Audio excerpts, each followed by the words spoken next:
happy, happy, happy, happy, happy, happy, because I'm happy. Et comme tous les lundis, 9h15 ou presque, c'est l'heure de retrouver la touche du coach et Nathalie Fabreau en l'occurrence. Bonjour Nathalie. Bonjour Didier. Comment allons-nous bien ce matin ? Bah écoute, comme ma chemise, hein, des rayons orange, soleil pas soleil, moi j'ai mes petits rayons sur ma chemise. Forcément, et puis été oblige, un peu de légèreté aussi au niveau des fringues, ça fait du bien. Un peu de couleur surtout. Bien, on va, ça fait déjà un bon paquet de chroniques qu'on parle de l'entreprise, des conflits intergénérationnels, de l'équité. La semaine passée, on parlait de l'équité et de la diversité. Et donc, vous aviez envie aujourd'hui de clôturer un petit peu, de boucler la boucle en parlant des contrastes intergénérationnels qui représentent bien souvent un défi majeur pour les managers, mais aussi pour les coachs. Tout si à j'ai fait. bien tout compris. Absolument, absolument, et qui est extrapolable aussi dans les familles, hein, parce que c'est la même histoire qui se joue autrement en fait, sans les costumes et sans les cravates. D'accord. Et donc ça peut vraiment être un intérêt pour toute personne. Donc ce qui se passe, c'est que actuellement, en 2025, selon l'endroit où les personnes sont dans le cadre de leur travail, ils travaillent pour une organisation qui peut être jeune, mais qui très souvent a déjà un certain âge. Et c'est important de prendre ça en compte parce que ça veut dire que quand cette société a été créée, quand cette structure a été mise en place, elle a été mise dans une culture d'une époque en fait. Et donc c'est là, la dimension générationnelle reste de nouveau un aspect très très intéressant parce que ça veut dire que cet aspect-là reste dans les murs et probablement influence la culture de management de l'organisation. Donc, si nous sommes, par exemple, dans une organisation qui a été créée, imaginons, il y a 45 ans, parce qu'il y a des structures qui sont là depuis un certain temps, il est possible qu'on soit dans une culture de management qu'on appelle encore assez directive. On a l'habitude d'être dans quelque chose qui est plutôt les instructions sont données, c'est de l'exécution et communication du haut vers le bas. Et en même temps, il y a des possibilités de discuter, d'adapter, la question n'est pas là. Mais c'est quand même imprimé dans les murs. On sent qu'on est dans quelque chose de plus traditionnel en management.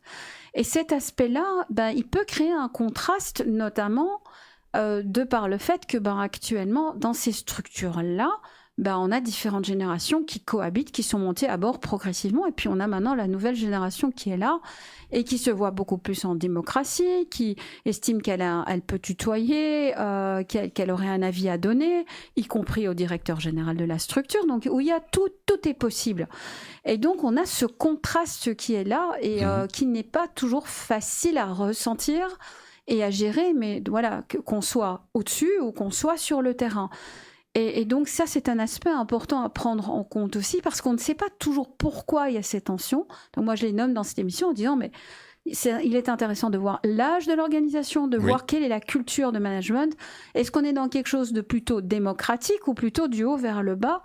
Parce que ça va aussi influencer le climat, ouvrir ou fermer des portes et impacter la motivation ou la démotivation de certaines personnes.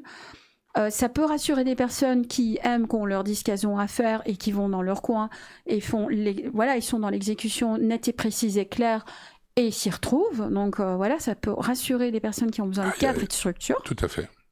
Mais en même temps, à côté, si on prend toute cette diversité qui existe, il est intéressant de savoir que par moments, ça peut générer des frictions. Et donc, j'avais juste besoin notamment, de poser cet aspect-là. pardonnez-moi, oui. J'imagine bien aussi que parfois, ce qui génère des frictions, c'est quand un employé fait preuve de créativité et d'initiative. Et donc, même si c'est à bon escient, c'est pas toujours bien apprécié. On l'a évoqué dans une émission précédente, parce qu'il bypasse en fait, en quelque sorte, les prérogatives de son chef. Alors, j'imagine qu'il faut être plus finaux, peut-être plus diplomate. Ça veut dire quand on est un employé dans une société, qu'on a une idée qui peut être tout à fait, je dirais, opportune, c'est de la soumettre et de laisser le manager faire croire à tout le monde que l'idée vient de lui. Alors, si on est dans cette approche un peu plus traditionnelle avec un bel ego, oui. D'accord. Mais oui, bien sûr, mais merci de redéposer ça. C'est-à-dire qu'il y a, en effet, quelles sont les modalités de communication, qu'est-ce qu'on peut dire, à qui dire, comment le dire, le poser, en fait, ouvrir les options. Et aussi, oui, il y a cette notion de rester stratège, rester sensible à cette diversité. Et c'est du haut vers le bas, mais du bas vers le haut aussi. C'est voilà, si j'ai une idée, dans notre culture, comment est-ce que les idées sont partagées? Alors, je peux ne pas être d'accord, mais il y a une phase, d'ajustement aussi qui est quand même recommandée pour permettre, à une négociation de se mettre en place et d'avoir, des boîtes à idées ou des suggestions, des espaces de créativité. Sachant que dans notre monde actuel, c'est ça qui va construire notre futur. D'accord. On peut plus s'accrocher à nos modes du passé uniquement. Donc c'est comment on invite ça, sachant qu'il y a cette culture de management qui reste et qui peut être une culture donc directive, je te donne les instructions, ou qui va mettre en place de la compétition et alors quelle forme de compétition que ça met en place aussi. Tout à fait. Mais jusqu'à présent, il y a une question qui me taraude maintenant, qui me vient. Oui, je vois, du coup je retiens, je vous écoute. On a beaucoup évoqué, je dirais, le conflit intergénérationnel en se disant, vous l'évoquiez vous-même, une entreprise de 45 ans d'âge, avec déjà des structures bien établies, avec un modus operandi, je vais dire... qui a fait ses preuves. Qui a fait ses preuves, mais bon, les temps changent, comme on dit. Ouais. Donc ça, il faut quand même aussi pouvoir, et le pouvoir d'adaptation, peut-être que ça pourrait aussi faire l'objet d'une émission entière. C'est pas toujours évident, mais on a évoqué, je dirais, les jeunes qui arrivent, les jeunes loups, comme on dit, et qui arrivent parfois avec des idées, et donc les plus âgés n'ont pas spécialement envie d'être déboulonnés, et ils ont toujours besoin... Alors, tous les gens plus âgés que j'entends, ils disent « je voudrais bien céder le flambeau aux plus jeunes », mais quand il s'agit, et quand on se retrouve face à l'obstacle, on a du mal à lâcher. On est bien d'accord. Mais ce qui m'intéresse maintenant, c'est d'envisager l'inverse. Ça veut dire qu'il y a maintenant des jeunes, des managers de plus en plus jeunes par définition. Ouais. Et que se passe-t-il quand ils engagent des gens et du personnel? Et bien souvent, ils aiment aussi prendre du personnel plus âgé parce que, justement, il y a l'expérience, il y a la maturité aussi qui va avec. On l'a pas encore évoqué, ça, parce que faire venir quelqu'un de plus âgé, je parle d'un quinquat ou d'un quadra, dans un univers, je dirais, où la plupart ont entre 25 et 35 ans, on dira ça comme cela. Comment c'est perçu ? Alors, ça arrive souvent d'abord parce que je réfléchis tout en fait. Je n'ai pas de preuves. J'entends ce que vous dites et alors après permettez-moi de revenir à mon point précédent, mais je vais répondre à votre question. Alors oui, j'ai des structures qui sont donc des clients qui ont des structures qui sont plutôt des startups, qui sont jeunes. Donc c'est souvent l'âge de la structure qui va déterminer aussi la manière de rechercher de la compétence. Quand une structure est jeune, elle est souvent en arborescence, en mind map et elle est en créativité. Et donc il y a une richesse à remettre pour que cette structure puisse monter en puissance et se pérenniser. Il est intéressant d'aller rechercher des qualités qui sont souvent portées justement par des personnes plus seniors, plus âgées, qui sont reliées à ce management plus traditionnel qu'on aura connu, c'est mettre de l'ordre de l'organisation et du cadre. Et donc là, il y a un intérêt à aller chercher quelqu'un qui a eu de l'expérience et qui peut être comme un mentor, un directeur faisant fonction et qui a ce rôle d'accompagnateur. Donc c'est un peu comme un mentor, coach, consultant, quelqu'un qui peut aider la structure à se pérenniser, le manager à mettre en place des actions intelligentes. Et j'ai plusieurs clients qui fonctionnent de cette manière-là. Dans des secteurs mais même d'ailleurs très différents. Et c'est aussi quelque chose qui existe. Et le défi pour ces personnes, c'est d'avoir cette sagesse de pouvoir amener leurs connaissances tout en restant à l'écoute des besoins de ce nouveau manager pour qu'il ou elle garde sa légitimité. Parce que la tentation peut vraiment être de « Ok, j'ai plus d'expérience que toi, donc j'ai envie de te dire comment tu dois faire. » Et donc c'est...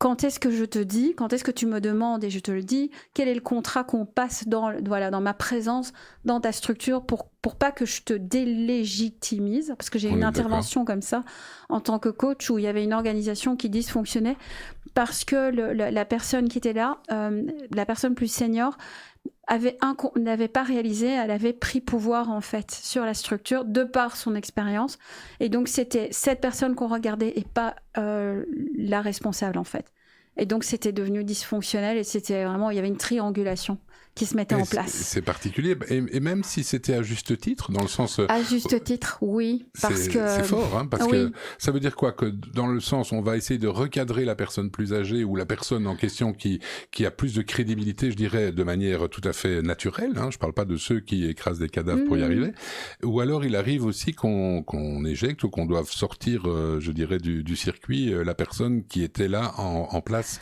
et qui a toujours son grade et qui est toujours censée superviser, mais qui devient par là même tout à fait inefficace et donc plus légitime. Alors, mais vous venez de le poser, c'est comment est-ce qu'on reclarifie les rôles et les responsabilités pour remettre quelque chose de plus sain, plus légitime et plus vivant dans l'organisation et pour l'aider à se réguler en fait.